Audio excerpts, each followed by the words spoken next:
नमस्कार. उद्या आहे गुरुवार 4 डिसेंबर. उद्या आहे दत्त जयंती. त्रिमूर्ती अवतार असलेले ब्रह्मा विष्णू महेश यांचे आशीर्वाद आपल्या कुटुंबाला आणि आपल्याला मिळण्यासाठी आणि आपल्या मुलांच्या प्रगतीसाठी तुम्हाला हा एक उपाय आवर्जून करायचा आहे. तर उद्या तुम्ही काहीच नाही केले तरीही चालेल, पण आईने मुलांसाठी लावा इथे एक दिवा. सर्व संकटे, विघ्न, सर्व दोष पूर्णतः नष्ट होतील. मुलांच्या आयुष्यात येणारे संकटे आधीच नष्ट होतील आणि मुलांची प्रत्येक क्षेत्रामध्ये प्रगती व्हायला सुरुवात होईल. तर असा हा दिवा उद्या कुठे लावायचा आहे आणि कोणत्या वेळेत लावायचा आहे, सविस्तर संपूर्ण माहिती आपण याच व्हिडिओमध्ये बघणार आहोत.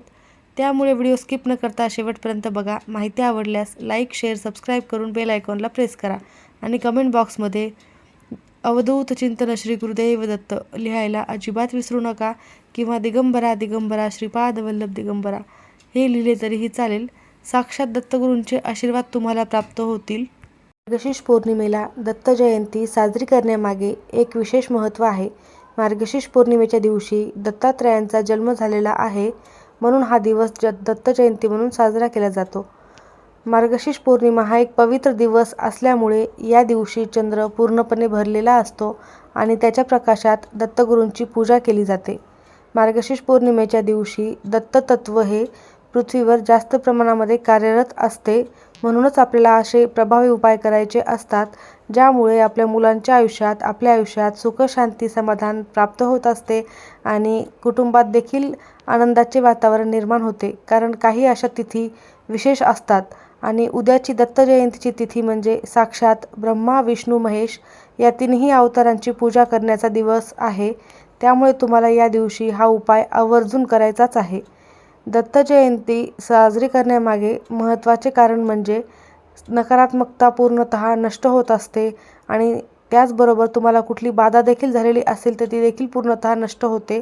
इतकी शक्ती या दिवशी पृथ्वीतलावर असते की तुम्हाला कोणत्याही नकारात्मकतेचा प्रभाव तुमच्यावर न होता तुम्ही किती सकारात्मक गोष्टी करताय, किती प्रभावी उपाय करता, त्याचे निश्चितच 1000 पटीने फलप्राप्तीही तुम्हाला होत असते.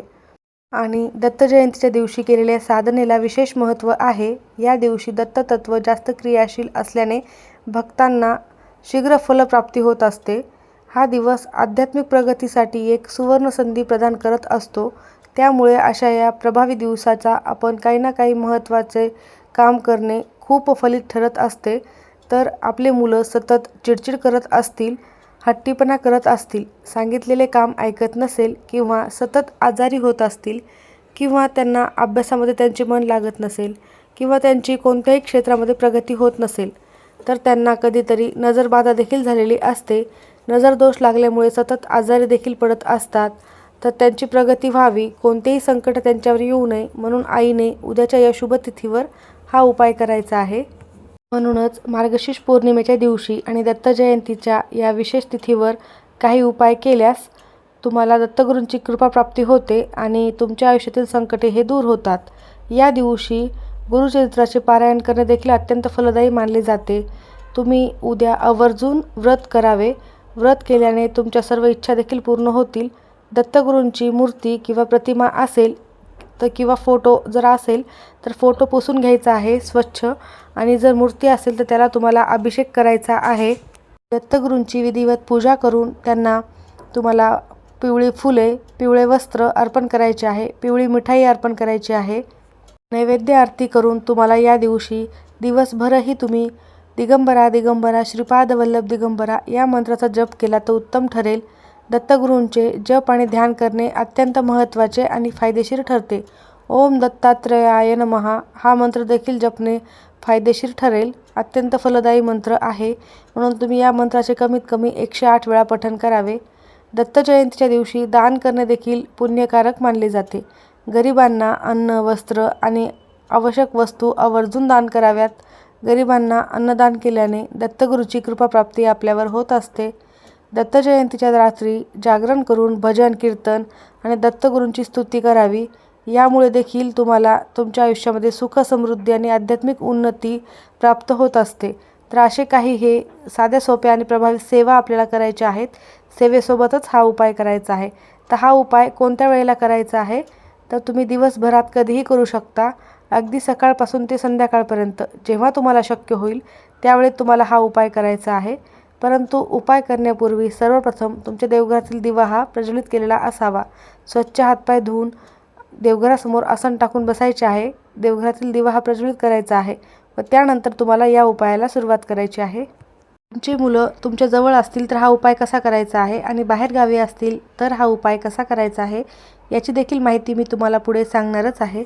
दिवसभरात तुम्ही हा उपाय कधीही करू शकता, परंतु तुम्हाला शक्य झाल्यास तुम्ही सकाळी 12 वाजेपर्यंत हा उपाय करण्याचा जास्तीत जास्त प्रयत्न करा.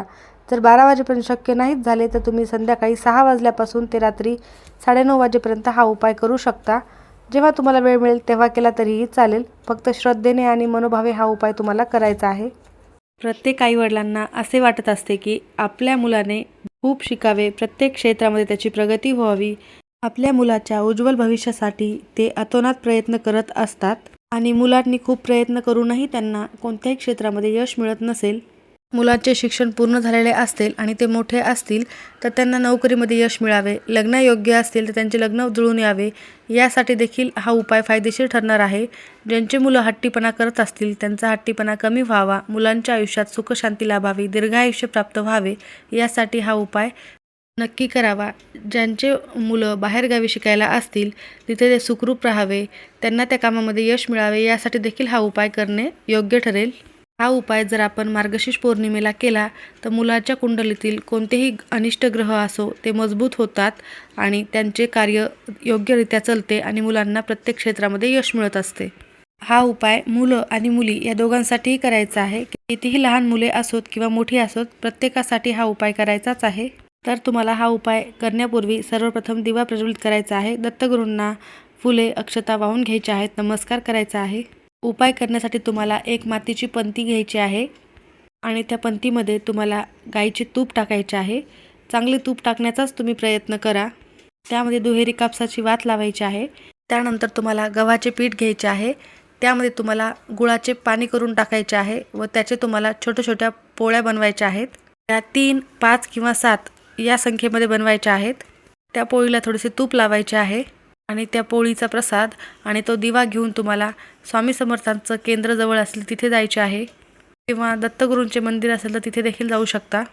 त्यानंतर तुम्हाला तिथे गेल्यावर हा दिवा प्रज्वलित करायचा आहे. त्या मंदिरामध्ये औदुंबराचे झाड असलं तिथे देखील हा दिवा प्रज्वलित केला तरीही चालेल, कारण या दिवशी मंदिरामध्ये गर्दी खूप असते.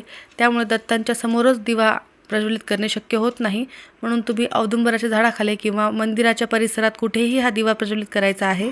त्यानंतर त्या दिव्याला हळद, कुंकू, अक्षता, फुले अर्पण करायचे आहेत, नमस्कार करायचा आहे. त्यानंतर त्या पोळीचा प्रसाद तुम्हाला मंदिरामध्ये वाटायचा आहे. हा दिवा लावून तो प्रसाद तुम्हाला सर्वांना वाटून द्यायचा आहे. छोटे छोटे तुकडे करून वाटले तरीही चालेल पोळीचे. त्यानंतर दत्तगुरूंना, स्वामी समर्थांना मनोभावे प्रार्थना करायची आहे की हा उपाय मी माझ्या मुलाच्या कल्याणासाठी केलेला आहे. मुलांना उत्तम आरोग्य लाभू दे, मुलांची प्रत्येक क्षेत्रामध्ये प्रगती होऊ दे, दीर्घायुष्य होऊ दे, यासाठी मनोभावे प्रार्थना करायची आहे. तुमच्या मुलांच्या संबंधित ज्या काही समस्या आहेत त्या तिथे व्यक्त करायच्या आहेत आणि सर्व समस्या दूर होण्यासाठी मनोभावे प्रार्थना करायची आहे. अशा पद्धतीने प्रत्येक आईने हा उपाय आपल्या प्रत्येक मुलांसाठी करायचा आहे. जर तुमचे 2 मुले असतील, मुलं किंवा मुली असतील, तर प्रत्येकासाठी वेगवेगळी पोळी बनवायची आहे. 3, 5 किंवा 7 पोळ्या बनवायला सांगितलेल्या आहेत.